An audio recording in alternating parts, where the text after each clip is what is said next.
Warning. This program contains strong language, auditory violence, and mental nudity. It is intended only for mature audiences. Listener discretion is advised.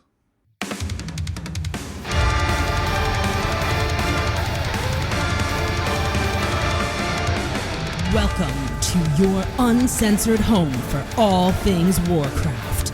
With your hosts, Berserker and Navox. This is Unshackled Fury.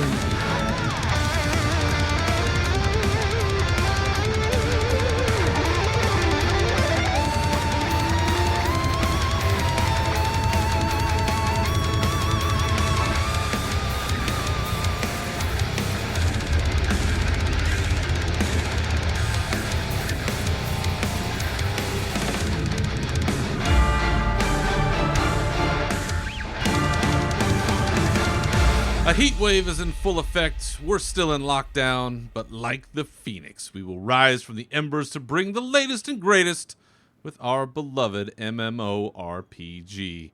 Welcome to episode 73 of the Unshackled Fury podcast, your uncensored home for all things Warcraft.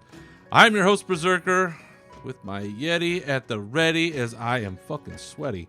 And with me, as always, is the Hope Williams to my Bo Brady. He is Navox. Welcome back again, sir. How's it going? Do you even know who those two people are? I have no idea, so I laugh through it and I just ask you, how's it going?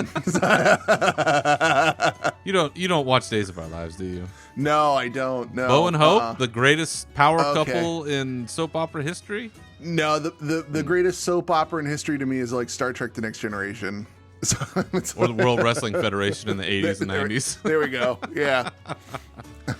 Well, it's been a few weeks since we've been here, and all things considered, how have you been, and what have you been up to as of late? Well, I could take the easy route out and be like, oh God, end of expansion. I'm not doing anything. No, that's not the truth. Oh. I am leveling alts. I have a couple warrior alts I'm leveling up, but that kind of took a left turn because I was just I don't know. I was getting kind of bored doing that, but so what I let me backtrack here because it kicked in there. My ADD kicked right in there because I immediately filtered through everything I was doing through in the week. So leveling alts, and then I decided I'm going to clean out Nav's bank and clean out all my alts bank. And now just list that is a on. pre-expansion activity right there. I emptied out. It took me about an hour to do one character, and it's I emptied everything. So I took my alchemy alt and I went to the bank. I'm like, wow, this guy is cluttered. So I start emptying stuff out. I'm reading general chat. Oh, this is actually a funny story because I'm reading general chat, and so as I'm emptying stuff out, and somebody posts in general chat, they say, how about some gold? They just go, how about some gold? How about and it? I go, how about it? I could use some. So I get a message, and I'm like, what? They're like, where are you right now? I said, I'm in Ironforge. They're like, meet me in Stormwind. So I portal back to Stormwind, and this is all while I'm cleaning the stuff out. I open up the trade window with this person, and he's like, here you go. Happy Sunday. And gave me 60K gold. I was like, what? What is going on with this? So I said, what is this for? And they're like, enjoy. And then they logged out. And I'm like, I just got scammed. I'm like, I feel like I got scammed. I feel like Blizzard's going to come down on my account at some point for that. But I don't know. But I'm 60K. I didn't have to empty out the bank, and I'm 60K richer. So I'm like, do I have enough to make to buy the auction house thing? I'm like, 5 million minus 125,000. Dude, nope, you're almost I don't there. have enough. So, so then I went back to cleaning my bank out. So, 60K gold richer on Sunday. Oh my goodness. Just from happening to be in general chat at the right place at the right time. But other than that, taking all of my alts to Stormwind, I'm changing their This is what you do in the expansion. You take all your alts to Stormwind, you change your Hearthstone there, because usually you get that little breadcrumb quest that goes, hey, somebody in the keep wants to talk to you about doing something. Oh, yeah. You know, so... Again, needs you to go get him some kibble or something. Dog food or so. Yeah, exactly. Yeah. And other than that, PTR opened up, and I copied I copied my main over there. And what's nice about PTR is if you do, if you copy your character over, you can see what your character stats look like, and you can see what happens to all of your equipment. You can also go try to solo all the past content, which I've tried to solo some of the old stuff just to see how the level cap is at 50, and it feels about right. Like I can absolutely go back and solo some of the raids and things like that at level 50 without a problem. And then when you start getting towards the mythic raids at the later expansions, like WoD or Legion, it is a little, it gets a little more difficult. But that feels about right, because I'm not 60 and you can't level up to 60. So I think when you get to 60, it'll be real easy again. So curve is gonna hit hard. Yeah, basically. Now, is this PTR or is this on the beta? No, this is PTR. This is just straight up PTR. Yeah. It's regular old school PTR. Regular old PTR. So I was playing. So I'm playing in the PTR, and I was also playing in beta. But I'm at that point with beta where I feel like I'm just, I don't want to waste my. I feel like I waste my time when I level up, just knowing that the characters are going to be wiped out at some point. So, I spend time on live, and I was looking up transmogs last night because I was bored. So I was looking at, I'm like, look at all this stuff. I'm like, oh, okay. So if you go back and look at some of the old school transmogs, some of the stuff is you can randomly get it in Dire Maul, or you can run a horde quest. And I'm like, fuck it, I'll do it on a horde quest. So I went to go do horde quests and got some new breastplates and stuff like that. So, but other than that, I'm just doing the end of expansion stuff. And it's the clean out, it's the put your shit in the air, take your legendaries that are no use anymore, put them in void storage, clean your bank, because you are going to be questing and getting so much shit, and you don't want to be, I gotta stop every 5 minutes and sell all this stuff. So but other than that, how about you? What have you been up to? I love that hoarding mentality. you really dialed it in, because there's so many of us that have that problem, and it may not be a real life problem. I mean, it kind of is for me, but there really definitely is in game. Because I will hold up. There is shit that I got while I was leveling 2 years ago in BFA, and it's still in my bags, and I have no idea what to do with it. I don't know why I need it. Half of it I don't even know what it is. I've just kept it just in case it might be useful. That is hoarder mentality. Yep, I might make a clothy at some point, so I'm going to keep on this cloth. I'm going to hold this cloth gear for 2 expansions. I might make some money off the auction house someday on this. Oh god, I'm so dumb. Like, I don't know why I bothered doing this, but yes, end of expansion activities, cleaning out banks. I know I've got a little bit of that to do. I've been looking at, because inevitably I do this, is I'll look at what are some achievements that I could do really easily now that I haven't done before, that could get me, a mount or a title or, some kind of little reward. All these years later, I finally just got the Icecrown Citadel 10-man version. Oh, wow. Mount. Oh, wow. All I needed was to get the 30 stacks of the, whatever the hell it is on the Lich King fight. We have to get, it's that debuff that bounces back and forth. Yes, it bounces back and forth. There's a really easy way to do it now. It just takes you forever. It takes a little while, but it wasn't too bad. And then, not being a healer, right? You have to heal up Vlithria Dreamwalker. Well, there's the essence now where you can target a friendly ability and just shoot a heal on them. Well, you can use that on the dragon, and boom, you can heal it right up, and there it is. Wait a minute. Wait. Okay, so I didn't know about this, because when I was doing that, I had a friend of mine, I think, make me what was called a first aid cannon or something. It was a cannon that you could heal it with. So now there's an essence you can do this with? So it's an essence that I assume is DPS we all have. I can't remember which one it is, but it's one where you can heal. And I'm sure there's somebody listening to this screaming into the thing, this is what it is, you dumbass. There's one where if you use it as an attack, you have 2 charges of this thing and you shoot like an Azerite bolt. But if you target a friendly, it heals them. That's cool. And so for that's fight, really cool. It's super helpful, because all you do is hit it once and boom, she's healed up. Oh, look at that. That's awesome. You don't have to bypass it, because now you can just walk right past it and get to the back end of the room, and like bugs out essentially. But now you can do this. So I finally got the 10-man heroic mount, the skeletal, dragon from that. So I was very excited. But yes, that's where we're at. That's what we're doing. Stuff like that. We're running in our raid right now, just one night a week.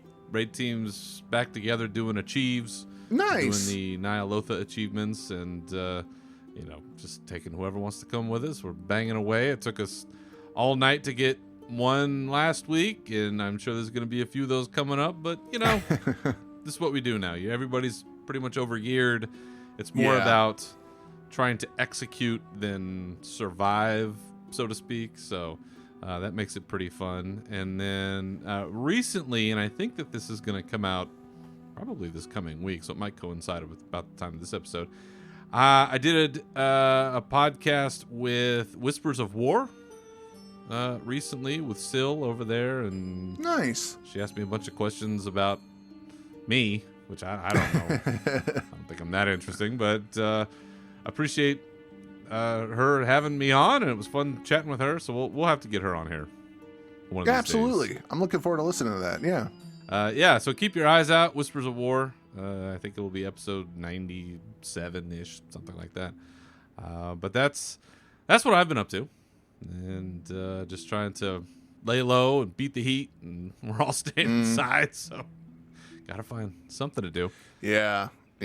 But Nav, I saw something recently. It really, really got me worked up, and I think that you and I, as influencers. Oh, yes. Yes, of course. We have to comment on this travesty that has occurred. All right. So why don't we go ahead and jump into that? Let's rage. So Nav, last week, Yes. I was scrolling through Twitter. I was looking at things, just minding my own business, just trying to escape a little bit, and I started seeing these pictures popping up of these other streamers, other gamers out there, Influencers. And they're showing these pictures of these crates. What look like some sort of what you might call like a military crate. Yeah. And somehow this was tied to them being part of the Call of Duty community. Oh, yeah. And there was a note telling these folks who received these crates that they could not open them until a certain time on a certain day. There was like a padlock on it. They had to wait to get a code. There's a whole rigmarole about this. And I saw people setting up all kinds of streams and trying to jack up their numbers. And I'm like, what's it going to be? This is so exciting. What's happening? Lo and behold, they got projectors. They got old school from when we were all in elementary school or other grades, projector with a carousel that you put slides in. Yeah. And I believe that you even know what the model number is on this. It's a TDC Headliner 303. It's like this. It looks like it's a cast iron single unit where it just got the big ass halogen bulb in it. It's old school Cold War era. Old projector. School. And they had all kinds of maps and little secret codes and all kinds of crazy stuff in this, like a slide deck, essentially. They're like, this is way before PowerPoint. This is the old school. This is the real slide deck here. So these guys got this. And what was it for, Nav? So this is for 2020 is the year for another Black Ops game to come out. So this was for Black Ops Cold War. So we're getting another Black Ops game. I like the Black Ops series. I don't know.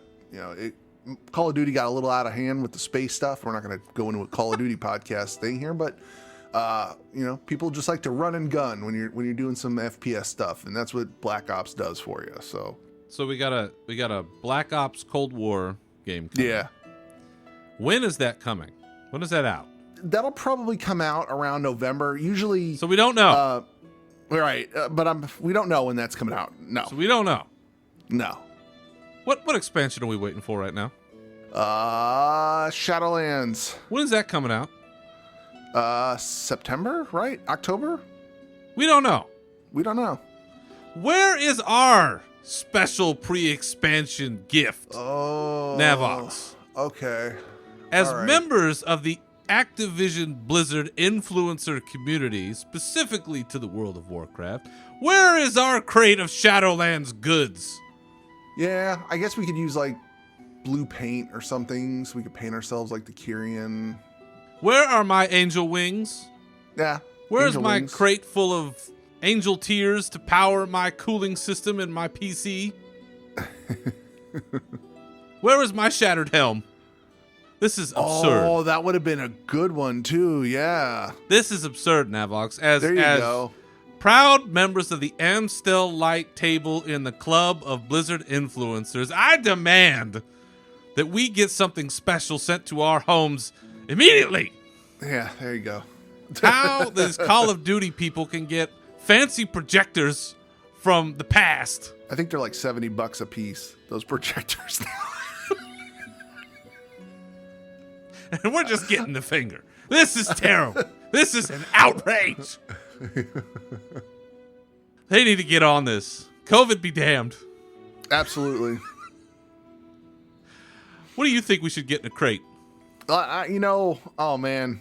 So And don't say know, it's a man. Sylvanas fleshlight. no.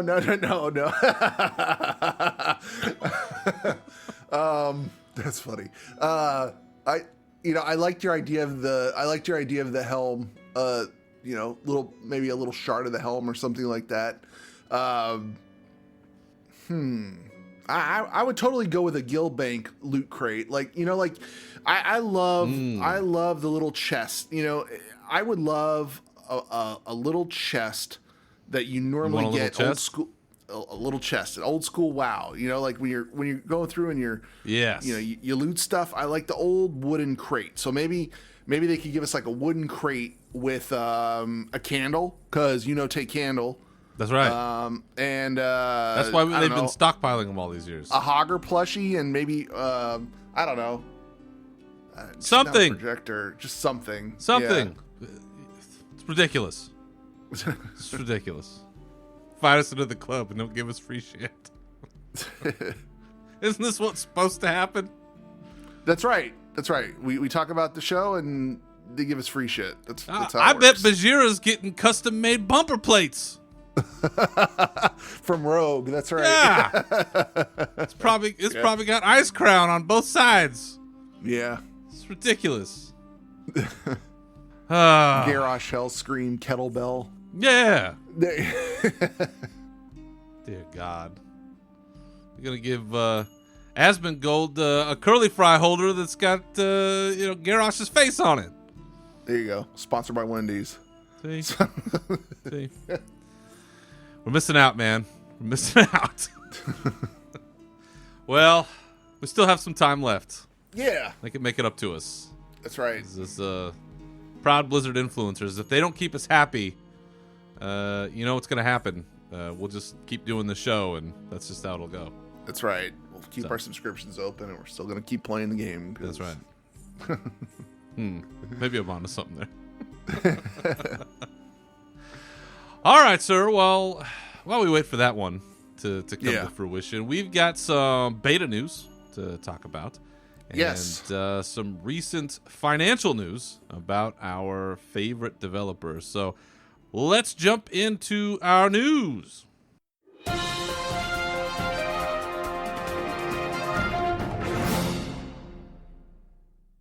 So one of the things that I like about this time when we are in the beta stage of a new expansion is all the drama that comes with everything.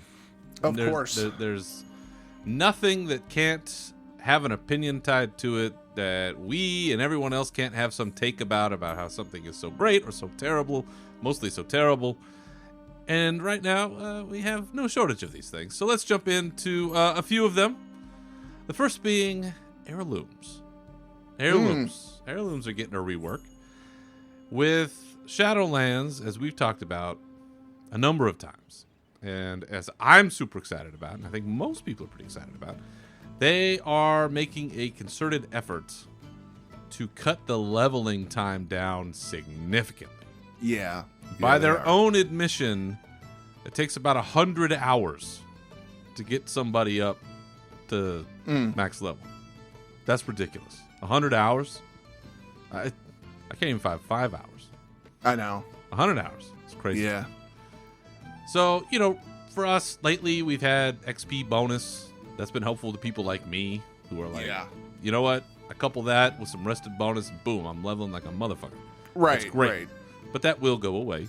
So we know that in Shadowlands, essentially you will be leveling through one expansion's worth of quests to get to max level. That's the revolutionary change that's being made. Is if you want to go through BC, you can go through BC, be at level 60 by the time you're done. Wrath, Yeah. Pandaria, Cataclysm. Pick your favorite, run through it, boom, you're done. Well, now we're seeing kind of the other side of that. And I don't know that our buddy Des Mephisto is the cause of anything like this, but perhaps he just showed, maybe he was responsible for shining a light on how things could be if you did not make some other changes. Heirloom gear will, as of Shadowlands, no longer grant XP bonuses, which, for the most part, is the biggest reason why I think people use them. Yes, it's gear that you don't have to replace as you level, which is why I really like it. But the other half of that is you're also getting bonus XP, so you use that. You use these other elixirs. Like, you can really ramp up and amplify the effects of all of these things if you use them together. But Blizzard put out a post about 10 days ago talking about how, well, it's going to be a lot easier to level up. So we got to make some changes. One of those being no more XP bonus on heirlooms. But we're not going to leave you high and dry. We're going to introduce set bonuses. Depending on how many pieces of heirloom gear you are wearing, we're going to give you something else to help you out. The one that they're using twice, as an example, they gave us 4 examples. If you have 2, 3, 4, or 6 pieces. The one that I like the most is that they reduce the speed by which your rested XP is consumed. Right. Yeah. So if you have 2 pieces, it's reduced by 30%. If you have 6 pieces, it's reduced by an additional 30%. Right. Yeah. So you get to keep that rested XP bonus even longer, which I think that's pretty good because you just log in, you let your guys rest while you're doing your main leveling, all that. But, of course, there's controversy in that you have people that have sunk a lot of gold into getting these heirloom pieces, leveling them up over the years, making them usable as expansions have gone on. And now those people are coming forward saying, well, we feel like we're getting fucked on this deal because here we spent all this gold for a specific thing, and now you're taking it away. We've seen a lot of this conversation go on as of late. So, Nav, what are you seeing about this? What's your take as a longtime player, somebody who's seen it pre-heirloom, post-heirloom? Where do you fall on this issue? I love the heirlooms, and I bought most of the heirloom gear to level alts with. I have a set of leather gear. I have a set of I have the mail, the plate, and the leather set because I don't play clothies. So I have the plate, the mail, and the leather sets. And I mean, I'm not a fan of the XP bonus going away, but I feel like the changes don't feel very worthwhile. I mean, the rest of XP, sure, that's kind of cool, but Blizzard stated that it's a work in progress, so we'll see. And honestly, right now, It's not going to affect me anyway because I don't even think about alts till later on in the expansion when I'm bored playing the main and there's nothing else I can do. We're sitting around before raid and there's really, you get to the point, you level your main through, you run through the dungeons, you run through your heroic dungeons. Then you're like, hey, let's do mythic dungeons for the week just so that we can get the gear we want. And then when you're sitting around twiddling your thumbs because there's nothing else to do but world quest, you're like, oh, maybe I'll level up an alt or something like that. But I thought about this a little bit, and I think that, while the bonus sets are cool, I thought it would be neat if they could reintroduce the old tier 1 set bonuses for each class. So, but maybe scale them. So, when we played Classic, you'd run through Molten Core or something, you get your tier set, or you get a dungeon set. You get your dungeon set, then you go get your tier set, and then there was a tier 2 set, and so on and so forth. I think taking some of those, bonuses and set bonuses, and applying them to the heirloom gear, dependent on what class you're playing, would be kind of a neat thing to do. No, don't make it an I win button. Obviously, don't have it scale. They're really good about scaling, right. and I just mean have that damage and have the damage absorption and the defensive stuff, the healing, all that, scale it a little bit, but still make you feel like you're kind of superhero. You're kind of a superhero in game. But the rest of XP, that's cool. The burst of damage when you ding, I mean, that's okay, cool. I mean, I don't know. It's pretty short-lived. I'll say that. It's exactly short-lived. There you go. I guess you could time it right, where you have a whole bunch of mobs that you pulled around you, and you're like, well, I kill 2 more of these dudes, and I'll get leveled up, and then you could, There you go. Yeah, you're a bubble away. Let me just do a gigantic pull and kill 2 of them, and it'll kill everything and ding me, So yeah. But it is what it is. Blizzard will adjust it, and it's a work in progress. They're listening to feedback, so that's what's nice. So, yeah, it's a tough thing when you go back and you change these systems that people have really become married to. And that's no one's gonna be happy with. I mean, they're not. No matter what, whenever you make a change, everybody in the community is not going to be, oh, we're all on board. This is great, So you're going to have screaming from both sides. Well, and speaking of which, and this is kind of on a little bit of a tangent on this, but one of the things that has been brought up recently with the beta is, as you mentioned, tiers, that there is this toy that'll come out of Revendreth that will give you the tier 3 transmog. What? Have you heard about this? No. So that's cool. Okay, so you say this. Here we go. So it's called the Mirror of Envious Dreams. It's a toy that can be looted, apparently in Revendreth. And for those that don't remember, tier 3 is from Naxxramas. Like there's like the OG Naxxramas. So that's not even around anymore. And so the only way that you can have that tier now is either you got it at the time when Naxxramas was the original Naxxramas, Vanilla WoW. And you kept your gear. And you kept it because that was before Transmog was a system that was automatically added. Like you had to keep that in your bank, in your bags, all these years. Or you've basically, as I think I saw Asmongold put it, you've been farming the black market auction house for these pieces for however long in order to complete that appearance set. And so that is where this set of drama comes in, because people are screaming about exclusivity and saying that by allowing people to have access to this tier as a toy for Transmog, you are diminishing the value of the gear that was got when it was live, or the people who have spent an enormous amount of gold to get it on the black market auction house. And so kind of in the same vein as with the heirlooms, you have people that have spent all this money for something, and now it's being perceived as devalued in some way. With this in particular, I think it's really funny to hear people screaming about exclusivity and, this only should be for certain people, and only if you essentially have millions of gold to blow and you've either paid a lot of money for the gold or you've farmed it forever and then you've been watching the black market auction house like a hawk and outbidding people and doing all this stuff. Well, now you can just get it as a toy, so it's all for nothing. It cracks me up. Well, it does, and it's funny because they'll sit there and type paragraphs on just novels on the forums about how it's not fair, while they're not even sitting in the transmog gear to begin with. Like they have the gear, they're bitching that I did it back then. Well, you're not transmogged into it. What do you care? It's like, and it doesn't take away from your accomplishment.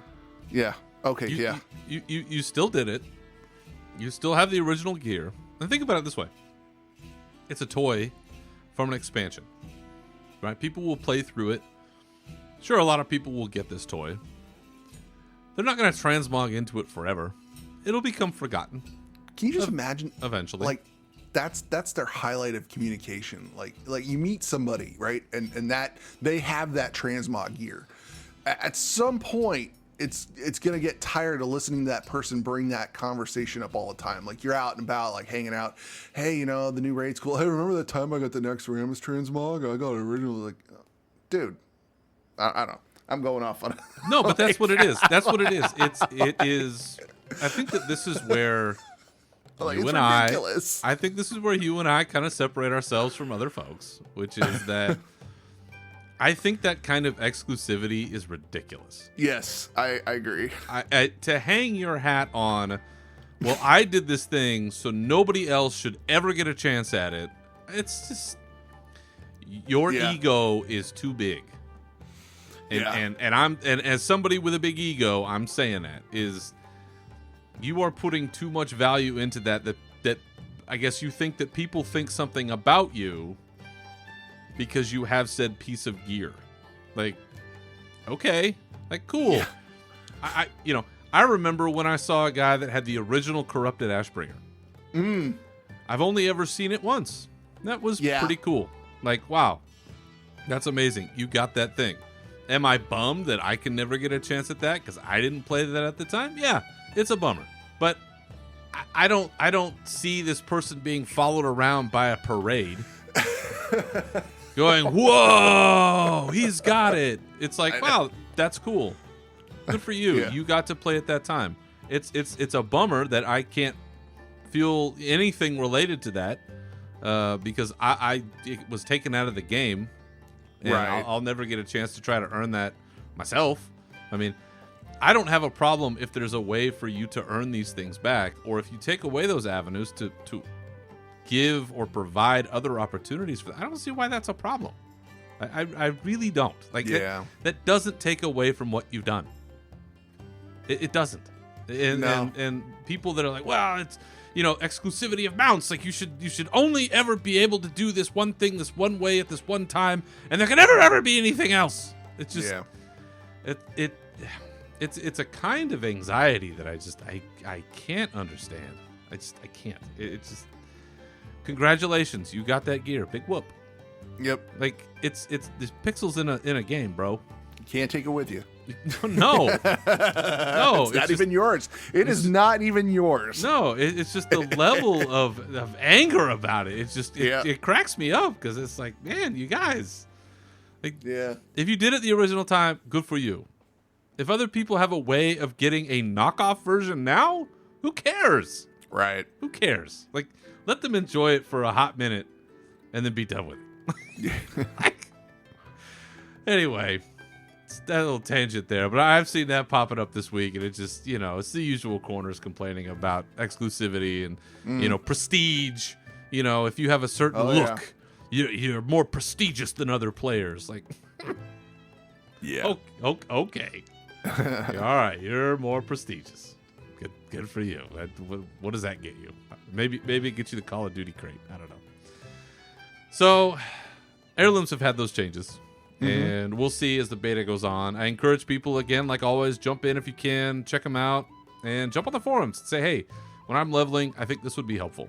For me, I think having, something related to gold acquisition or things related to repair, stuff that helps you get ready for the next stage once you actually do get leveled. I think gold is a big one. having some other Yeah. kind of resource, bonus, gathering bonus of some kind, just to help you get that leg up once you get there. Because you know how it is. Once you're a fresh max level and you got all this stuff to do, and you're like, oh man, I need a lot more gold. I need a lot more stuff. So we'll see.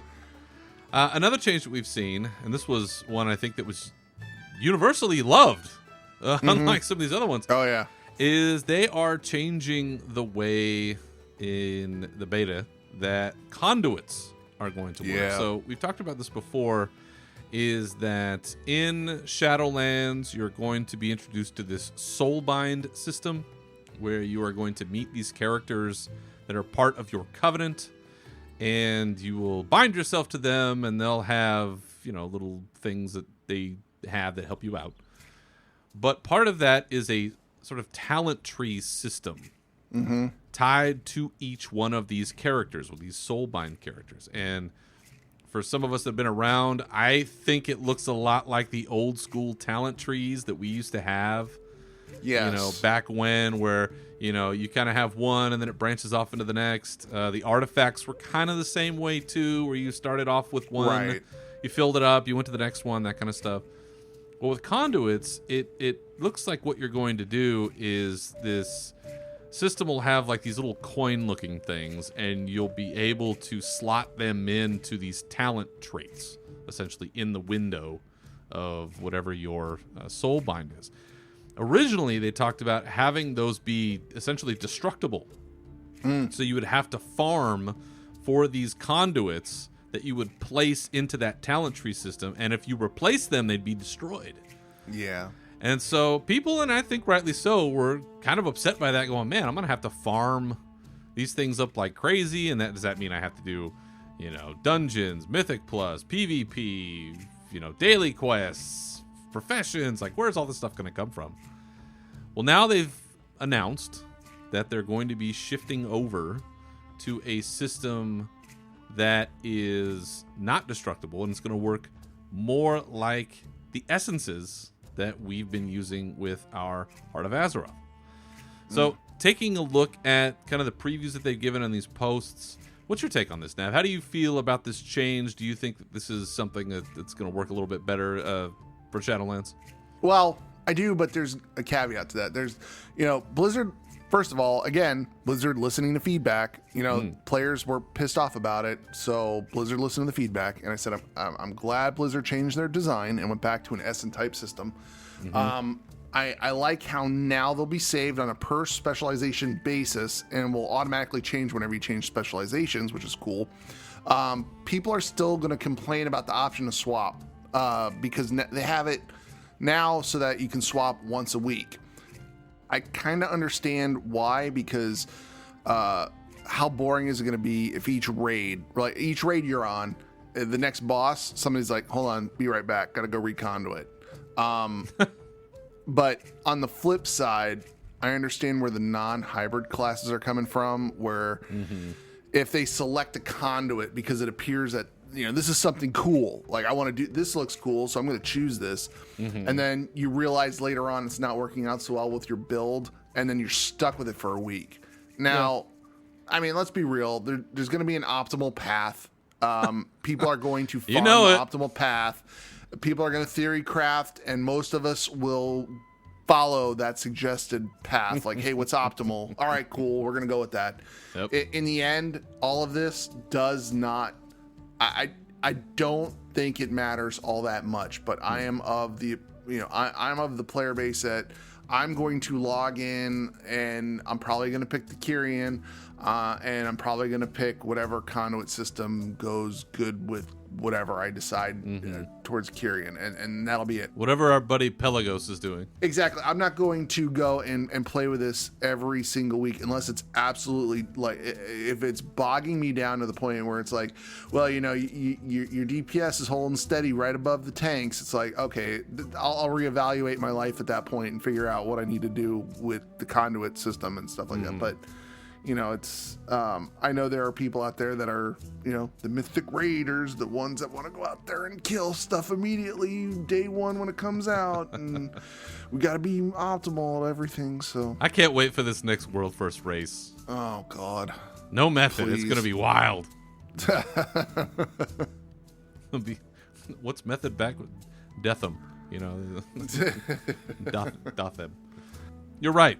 It's there's inevitably going to be a quote unquote best path, right? And there's Yeah, no absolutely. way Yep. about that.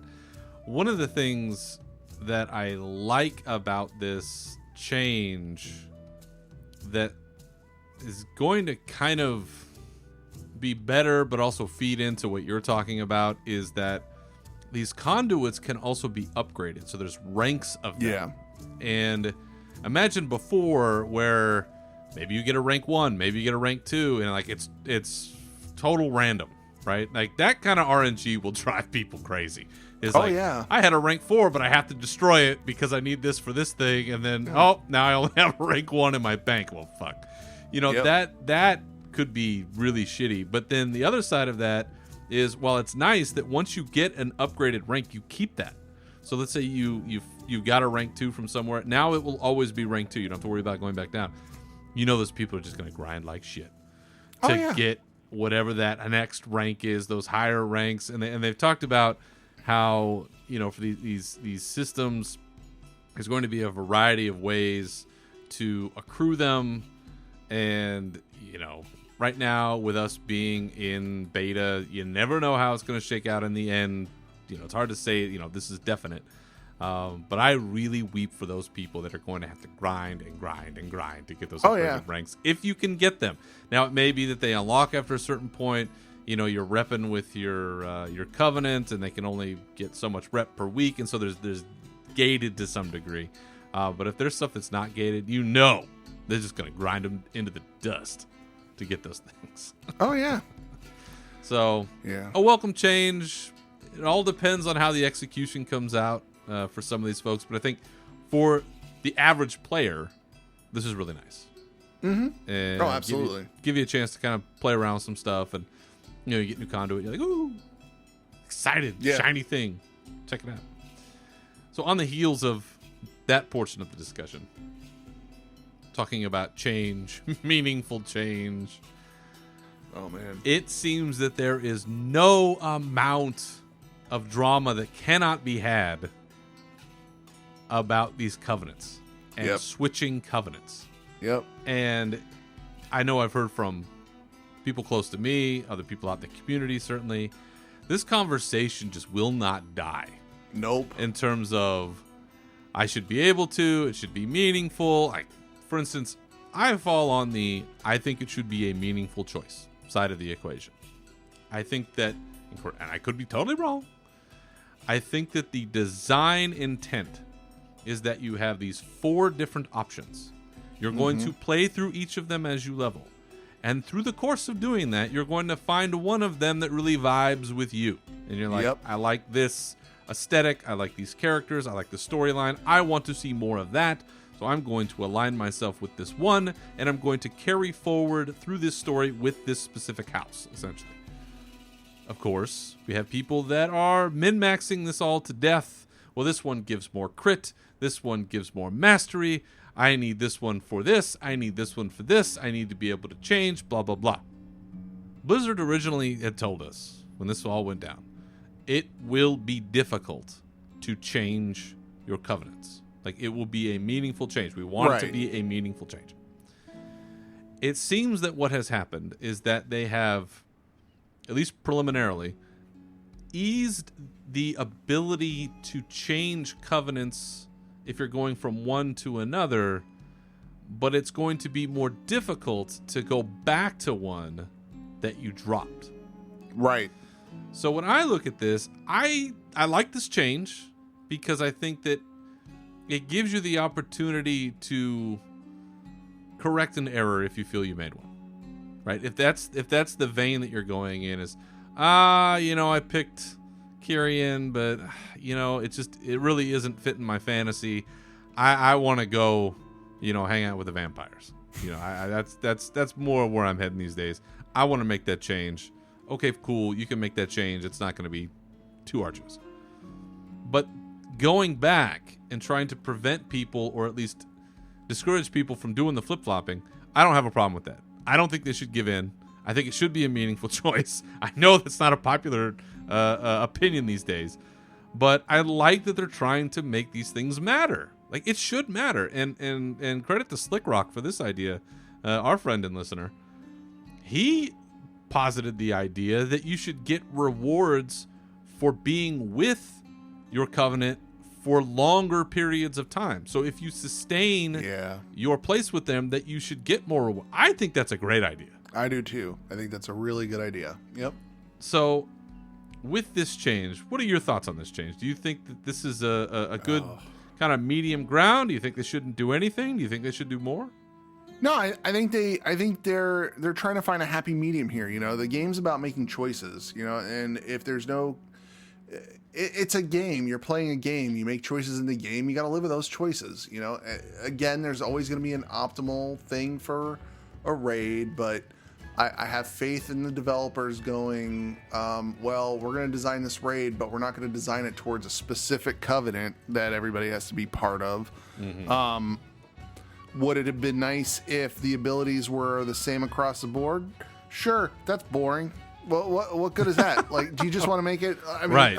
You know, right. So the covenants are only based on their transmog, you know. So it's like, oh well, you know, that's boring too. I wanted blue, not red. Exactly. So, when you think about it from a different perspective of like, okay, well, hey, I'm gonna raid with this guild. Okay, cool. So I'm raiding with this guild. Oh, hey, wait, there's another guild over there. I'm going to go raid with that guild. See you guys. I found another guild. I'm going to go raid with them. All right. Have fun. Take care. Hey, guys, I'm raiding with you guys now. Oh, I don't really like you all that much. I'm going to go back to the other guild. Hey, guys, I'm back. So, I thought I could pick up where I left off. You know, my DKP should be solid there. What's going on with Mythic Plus this week, you guys? Yeah. So it's like... You know, that is a really great example, and honestly, I think that is in line with. And think of it this way: from a storytelling perspective, you're aligning yourself with one faction. If you switch factions, it should come at a cost. That's the whole point. Can you imagine Star Wars? Like Luke, give in to the dark. Okay. I don't like it all that much. I need to do my M+ this week. I'm going to go with these guys. Anyway. It's just okay. I get from a math perspective, from a fundamental numbers perspective, that if you break it down to that level, then yes, that's all it's become is this is where I get these stats, this is where I get these stats. But that's not Warcraft. Warcraft is not supposed to be solely a game about math. And this is where I think myself, you, this show has always been very different than certain other places within our community. This is not a show about math. We care about other stuff. And I think Blizzard does too. It's about the story. It's about the experience that they're trying to give us on a larger scale. And part of that means you're picking an alliance as part of the story, and no pun intended, and going through that way. If you want to see the other ones, Lord knows they're making it easy to get those alts up. So easy that even my dumbass is going to do them, right? So it'll give you the opportunity to see those things. So I get why people are crying about it. I really do understand. And there's always going to be people that are min-maxing and trying to push the bleeding edge, and God be with them. But I don't think that that's most players. And I really hope that Blizzard does not cave too much more on this issue. Because they can always adjust the numbers, do a little tuning, trying to keep stuff, you know, relatively comparable. But you know, there's always going to be just that. If it's 0.0001 more crit, someone's going to complain. And that's just how it's going to go. And they're going to be dead on the ground 10 seconds into a pull. Put my load down. Yeah. So we'll see. We'll see. I would not have made this change, but I don't mind this change. I'm not mad at it. Right. I think it's fine.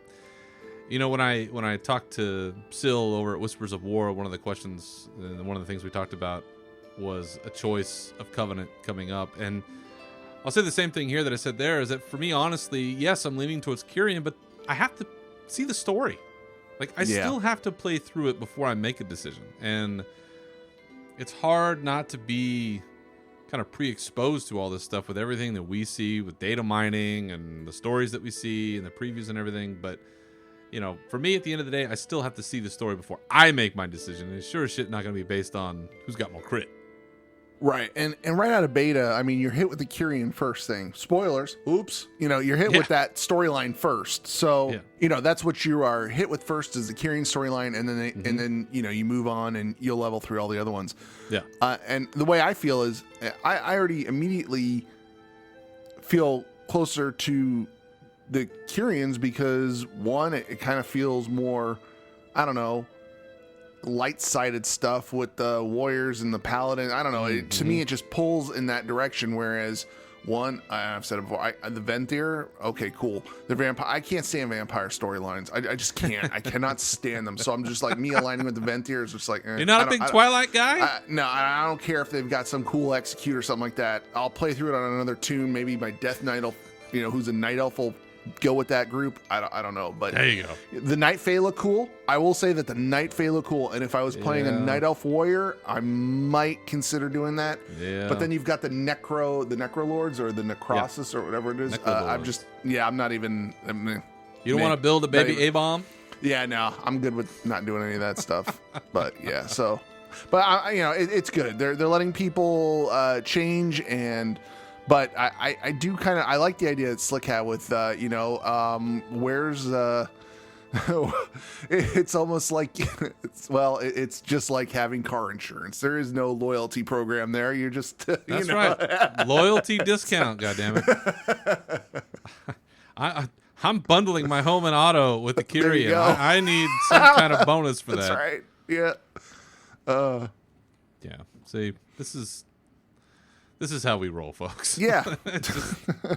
This, you know, for anybody that may have heard me on Whispers of War or anywhere else, and you're new to this show, this is who we are. This is what it's about. So, well, welcome. One other piece of sort of the new mechanics that we're seeing that just got its own preview post officially from Blizzard. Are these new things they're calling adventures, and not in a general sense, but in a specific sense. This is the mission table update, essentially. So, you know, going back some time, we've now had a form of a mission table now for several expansions, right? Where we gather followers of some kind and we send them out to do stuff, and sometimes it's tied to quests, sometimes it gives us resources, sometimes it, you know, is for fuck all.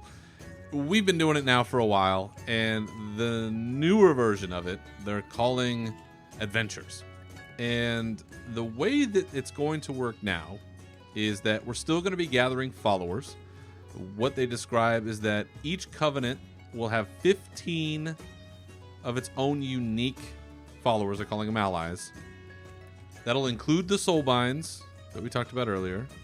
There'll be 6 of these folks that will recruit through Renown, which is that, I think, weekly anima collection that we'll do within our covenant.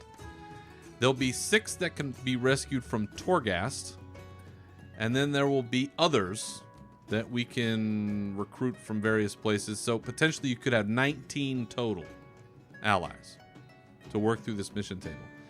And it's kind of a neat preview in the sense that this does something or it confirms something that we've never seen before, which is that it'll show a certain number of enemies on this table, and it's kind of like I don't know how to describe this. You'll have to take a look at the post for yourself. But it's basically like a board that's in 2 halves. The top half, it looks like the enemy, bottom half is you. And you have to use the slots that are available to you to position the allies that you have into certain slots. And it will actually matter where you put them on the board.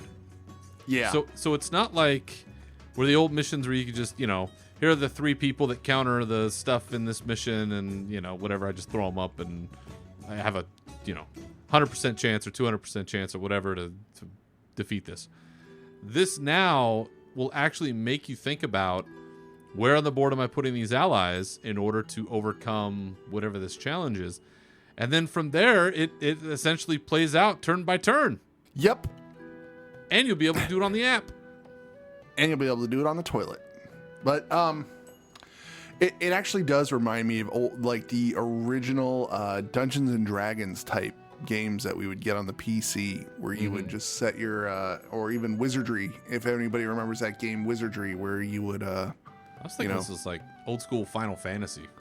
Yeah, exactly. Where you just, you get your 5 characters, and you get your 5 so far, from what the screenshot is, you have your 5 characters, and you put your tanks up front with your melee DPS, you put your range DPS in the back with the healer or something like that. It looks really cool.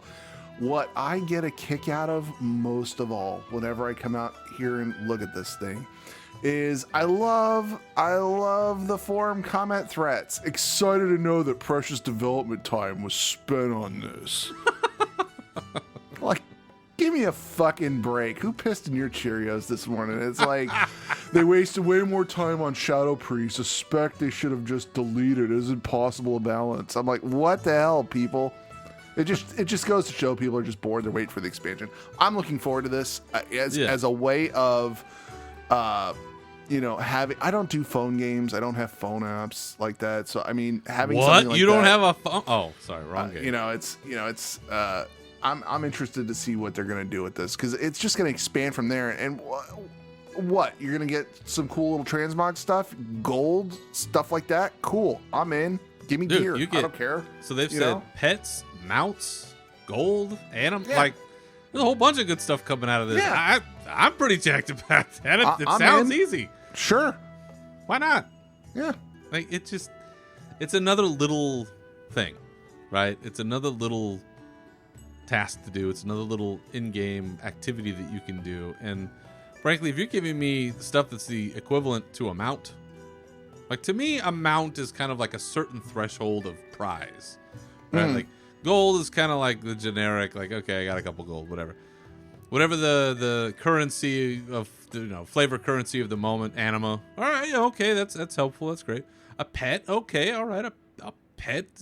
Right. I'm not a pet battler, but it's cool. I'll collect them. But to me, a mount, that's like a real prize. So anything tied to like a real prize, and I hope it's a cool mount. I don't know what it is. I'm sure you'll have to, win so many battles. And I'm sure there'll be some specific thing tied to it. I thought that this system was originally going to be another way you could level up your alts. I thought it was something was. Correct me if I'm wrong, but I thought at some point during the development of Shadowlands, they were going to have a way to level your alts up by doing something like this, where I thought it was an alternative method to level up your other characters, and I thought that this is what it was going to be. So I was surprised. I don't remember that, but with what they're doing with heirlooms and the fact that they're speeding up leveling, I wouldn't be surprised that they took it out if that was something at one point. I mean, at this point, I think they're going to make you play the content. Yeah. Just because. No, absolutely. It still blows me away that they're going to let us level the max level with one expansion. Yeah. Like that's so nice. It really is. So it's just a nice nostalgia bomb, running through some old stuff, and boom, you're ready to go. Like that. That's nice. I'll take that. So yeah. So if you have not seen this, it's just Shadowlands Preview Adventures, and then you get a look at essentially what the UI, the user interface looks like for this. It'll be in your Covenant Sanctum, the table for this. So once you choose your Covenant, this will be something that's in your special gathering place, and you'll be able to see all the allies. It looks a lot like the one that I remember from every expansion that we've been doing. This, it's not really like that revolutionary. You have a little portrait, and they give you what the counters are and stuff like that. So it's stuff that you've seen before.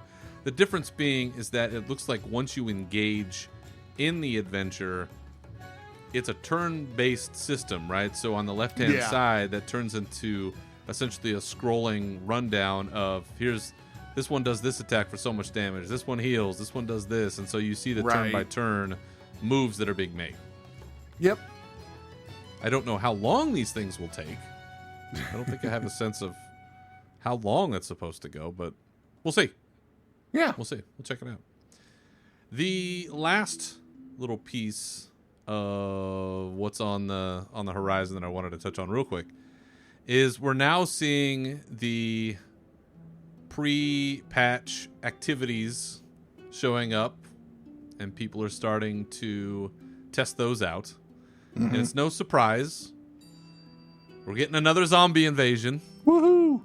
They warned us about this, and if you recall, at the end of Icecrown Citadel, when you defeat the Lich King, and all the souls come out of Frostmourne, and there is the soul or the ghost or whatever of King Tyrannus, Arthas' father, whispering these words to all of us: there must always be a Lich King, or else, the Scourge is going to run wild. Well, with the shattering of the Helm of Domination, obviously, we're about to see what happens when there is no Lich King.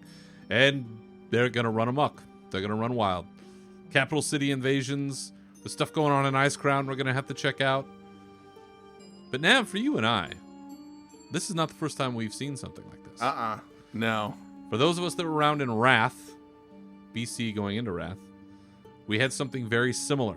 Oh, yeah. Where you have these zombie invasions, and they could put this debuff on you, and if you didn't clear it off soon enough, then you turn into a zombie yourself, and then it spread. And you've heard about, plague scenarios in World of Warcraft before. This was one of them. Eventually to the point where, as we got closer to the expansion, everybody was a zombie. Like, you couldn't get away from it. Like, Shaftwrath was overrun. Like, I just remember people going nuts and getting really upset that they could not play the game because everyone was getting affected. And I think they did a really good job of showing this is a dire situation. Things are changing. This is wild. But for you, Nav, this is now, I think, your third zombie invasion. Oh, yeah. Is that correct? Yeah. Yes, it is. So regale us all with your tales of Naxxramas of years past and the coming of the Lich King. Yeah. I just remember, what was it? We were in, I think it all started in Stormwind, where it wasn't, correct me if I'm wrong, was the Argent Dawn announced throughout all of Stormwind that this was happening or something like this? And it was like, and then the Scourge would just start popping up out of nowhere, and you just start fighting stuff off, and it was like it was your typical zombie game. Like, they just kept coming and coming and coming, and some people saw this in Legion. If you were around in Legion with the Legion, it's similar to that, but you would look at the map, and there would be these green areas on the map, and you'd go to those areas, and that's where the Scourge invasions were happening. So you drop in and take part in it, and like that's what happened with Naxxramas. You see the green area, you go take care of it, and then once it cleared out, you had some time, and then it would start up again. And I don't recall if I got gear out of it, but I always know with these pre-expansion stuff, there's always that. They're little hand-me-outs of gear. If you didn't get gear they're giving you gear so that you don't get. Yeah, you don't get steamrolled when you go into Shadowlands. You're not, if you didn't have time over the past, how many years here we've been in, Battle for Azeroth to get a sword or something, now's your chance. They'll give you something. Well, now you could be single-minded Fury. Yeah, pre-patch hits, and I'm you're looking for one-handers and two-handers. I just want the transmog. I don't need to wield. Yeah, and that's another cool thing. And you mentioned that about transmog is I saw something where once you finish out one of the zones or something like that, you automatically get like all the transmog items or something like that for that zone. Or cool. I don't know. It's cool. I'm down for I love transmog stuff. So. Yeah. Anyway, so it's coming. You're gonna if you've never seen one of these zombie invasions, you're gonna see it. Be in game at midnight. Like if we know that because they'll be very good at announcing when it's going to happen. Try to stay in game when it goes live. When they flip the switch. Yeah, when they flip the switch, because it shouldn't be any different than like whenever they do winter our Christmas type winter event where the lights just come on in Stormwind. Wintervale. Wintervale. Thank you. Couldn't spit it out. But yeah, they'll flip a switch and zombie, and it'll start up again, and have fun killing zombies. All we need is a couple of sacks of grain that make people sick, and then bring it full circle. So yeah, so that's again just some of the highlights that have been going on lately with the PTR, with beta. And again, if you have access to these things, go check them out, give them your feedback, give them your comments. We still have time. Oh yeah, there's still time. Nothing's locked in stone. If something feels really shitty, or if there's a game-breaking bug somewhere, get in there, report it, get on the forums, but be cool about it. Don't be a jerk. Right? Yeah, yeah. Don't be like that guy. It was like, God, they wasted time on this. Don't be that guy. Don't be that guy. Yep. So the last items that I wanted to touch on in this episode, we recently had an Activision Blizzard earnings call. This was just about a week ago. And I'm not going to do super deep dive on this one, but as we've talked about for the last, I'd say a couple of years on this show, really trying to keep an eye on what's going on over there financially, particularly with respect to the layoffs that happened 18 months ago. Obviously, that was fucking awful. And oh, yeah. There's still people I follow on Twitter that were let go during that time that still don't have jobs. And with everything that's going on in the world right now, that doesn't make it any easier. So, I mean, it still had a tremendous amount of fallout. Yeah. So we're keeping an eye on these things. And they did have an earnings call for the company, and this should come as no surprise, really. They continue to do well. They are doing better. When we first started tracking this, we were looking at stock prices. When they bottomed out, when the layoffs happened, they were just a little bit over $40 a share. It's now at $86, or it was about $86 a share a week ago or so. It's come down a little bit since then, but I mean, it's more than doubled in value. And when you think about that from an investor standpoint, I mean, you've doubled your money. Yeah. That's pretty they good. They can buy some more loot crates to send out to people for Call of Duty. That's right. Get my projector, goddammit. That's right. But that's what you're looking at, is when you have, and rightfully so, complaints about companies like this. I mean, this is their motivating factor, is increasing share prices and keeping their stockholders happy. And that's, to Activision Blizzard's credit in this respect, that is what they have done. And if you bought in, if you're one of these major investors, you've doubled your money in that time. And in 18 months, that's ridiculous. So they're keeping their people happy, and that is what they said they were going to do. And both good and bad reasons on that. That's what's happened. For Warcraft in particular, it has also been a good time for us, which I think is really the more important thing to focus on, because tied to the health of Activision Blizzard, really for us more centrally, is the health of Warcraft, the health of the game. How is it doing? How are we progressing? Because if stock pricing and shareholder happiness is your motivation, then you have to make money with your game. And if your game isn't making money, then they're going to stop making it. Right. Blizzard, I don't know that they'll ever give up on Warcraft. I assume there has to be a limit somewhere in the future. Oh, man. But with millions of subscriptions at $15 a head, give or take, it's steady revenue. Oh, yeah. And that still seems to be working. But one of the things that came out of this earnings call was that, and it's kind of a wordy way to say this, but they said that Warcraft engagement is at the highest point that it's been at this point in an expansion in a decade. Wow. A decade. That's Wrath era. Yeah.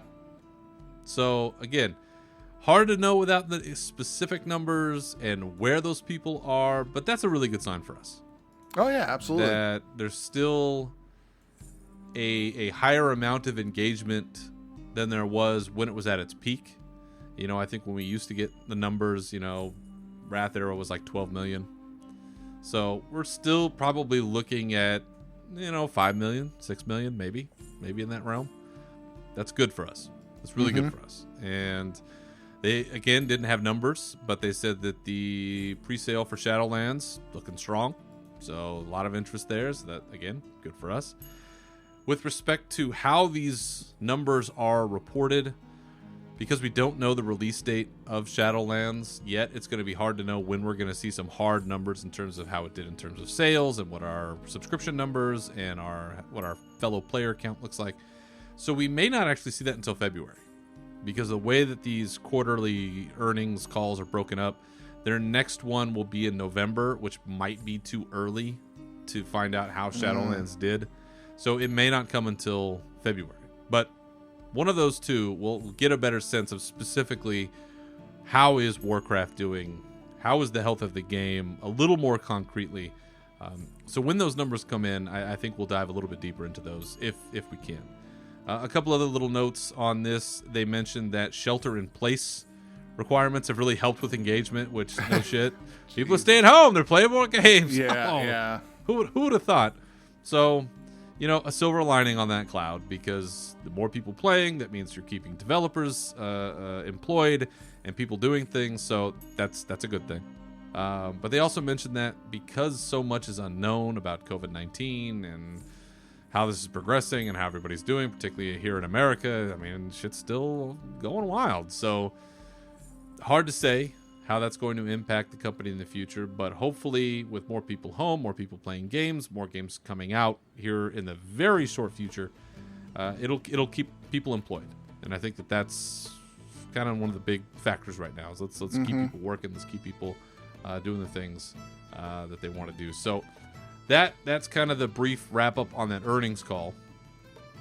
And all of that brings us into kind of the last bit that we have for this episode, which is that Jason Schreier, who you've seen out there on Kotaku and on Twitter and other places, is a reporter who has focused on particularly the video game industry and crunch time, and he had a bunch of leaks about Blizzard stuff and Diablo and shit that got shot down, and he's been out and about. He had posted a couple of weeks ago about how Blizzard employees were putting together this sort of anonymous spreadsheet of their pay in an effort to shine a light on the disparity that certain classifications within the company are being paid. For those of you who don't know, particularly in Irvine, Southern California, it's a very expensive place to live. Your average home price is about $900,000. It's no joke. And so early on, there was this report that there was this spreadsheet. People were piling on and doing all this stuff in there. Well, then the spreadsheet became public. I mean, we have no way of confirming this, but I know, Nav, you and I have both looked at it. Right. I mean, it looks pretty legit. Oh, it does. It does. I feel like this is probably the right one. The last time it was updated was just a couple of days ago, so people are still adding on to it, and I really appreciate it, as I mentioned to you earlier, that somebody put CEO 40 million. Yeah. As one of the entries. I have a feeling Bobby Kotick did not write in on this one. But you never know. But we have had a chance to look at this.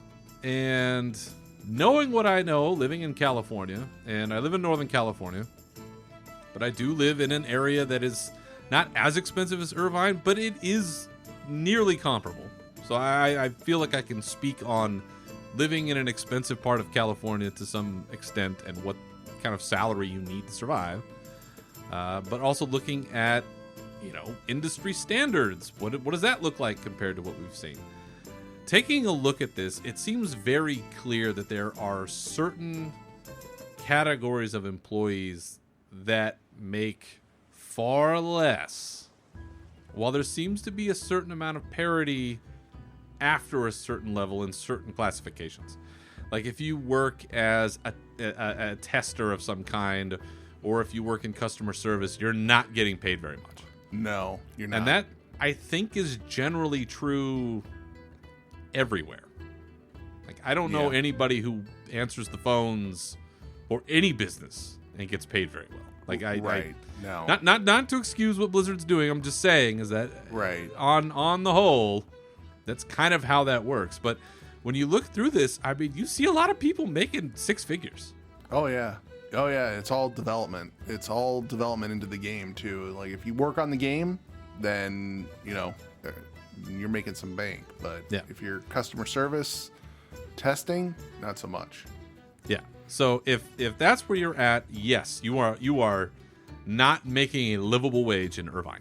Well, you're making a livable wage as long as you're living with like 7 other people, I imagine. Right. Like, I Right. mean, that's insane. I mean, Yeah. In order to make it work, you're having to make a lot of deals, and you're living with a lot of folks, or you're Yeah. living far away, or you're living in your car.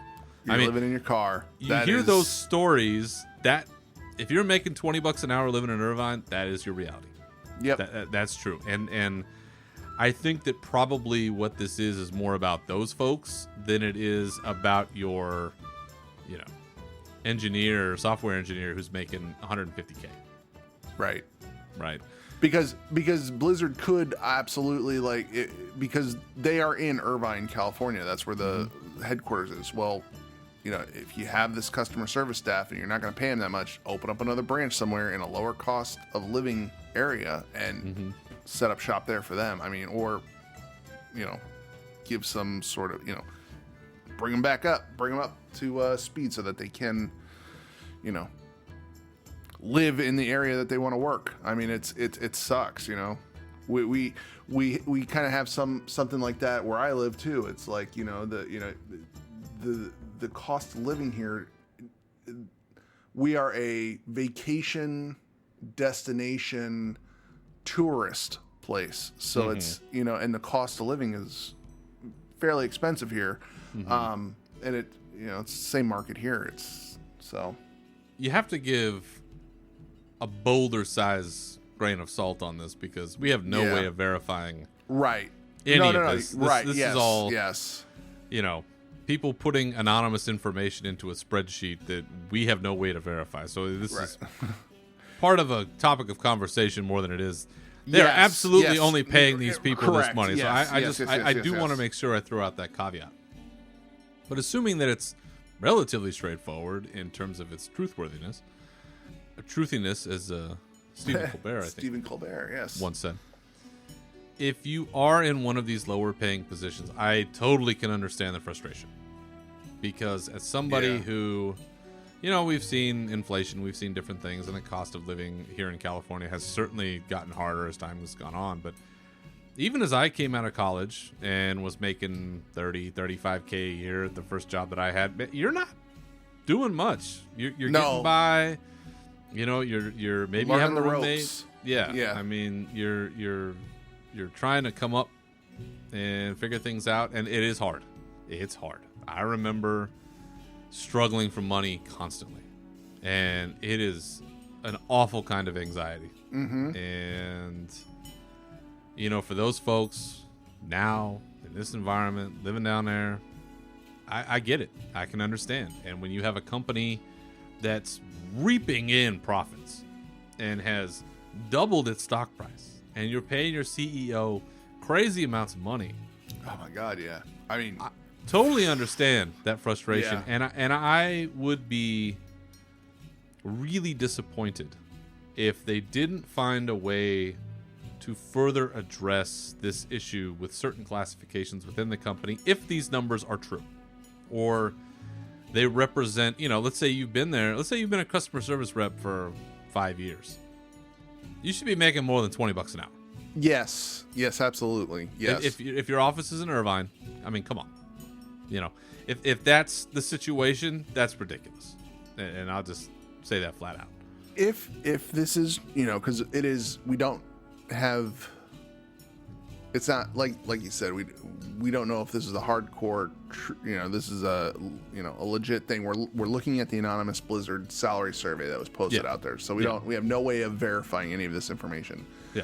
But I hope that management looks at this and says, okay, so we obviously need to do something here to, we got to make adjustments here. And I'm sure, and I actually do believe that an article did come out recently where one of them looked at this and said, yes, absolutely, we're going to be, looking at this and, taking it to heart, because they're going to go to Riot. A lot of these people posted in here, they're like, if Riot was here, I'd go work for Riot, because Riot actually, I don't have an inside thing at Riot, but you know, Right. from what I hear, people at Riot are pretty happy.